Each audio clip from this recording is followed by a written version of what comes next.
feeling that beauty has left us behind.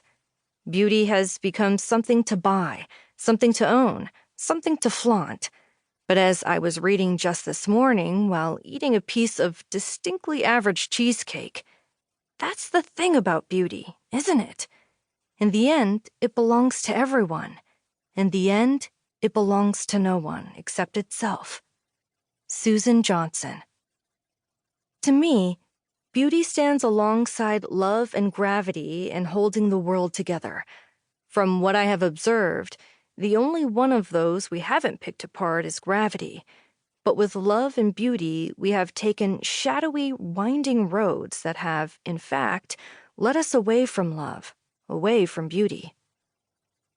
However impractical it may seem, I am going to try and help you find your way back to beauty. Simply because when we are held together by beauty, there is more room for liberation and less room for fear, more room for gentleness, appreciation, and empathy.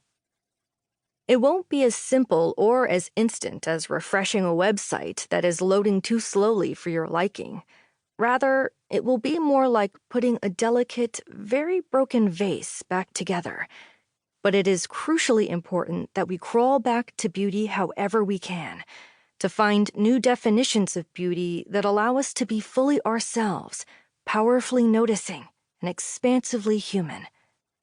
My hope is that this book is an antidote to fear, to darkness, to dullness, to overwhelm, to lostness, to sleeplessness, and to missing.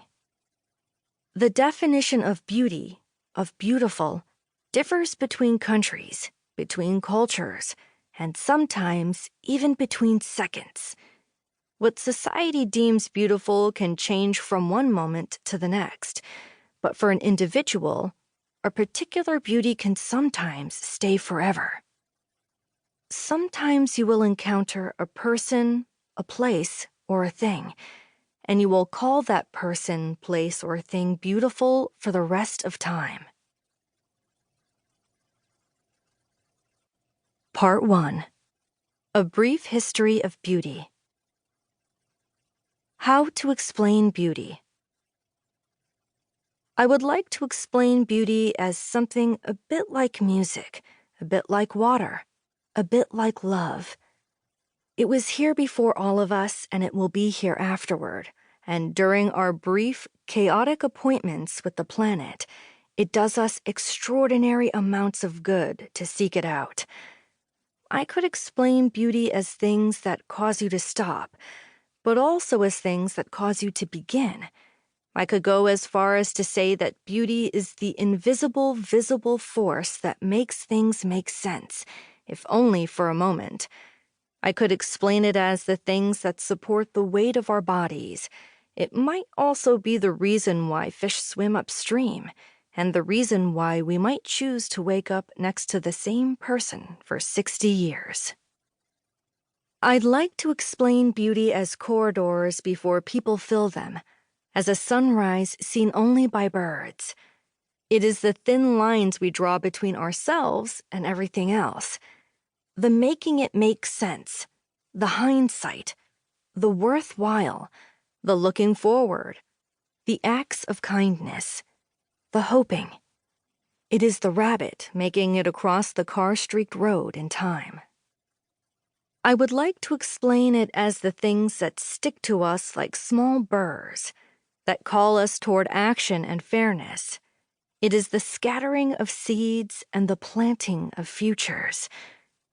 I'd like to explain beauty, but I think that would be a bit like trying to explain love. Here goes nothing. Here goes everything. Next, we'll look at beauty in a variety of ways, thinking about how beauty has become the beauty of today, looking backward and looking forward. I would like for you to have questions more than I would like for you to have answers, but I will try to give you some of those too. I would like for you to get a bit lost, so perhaps check your watch, perhaps tie yourself to a piece of furniture with string so that you can find your way back easily. I would like for you to whisper some of your secrets in between the pages, and for the things you hear to return to you often. On a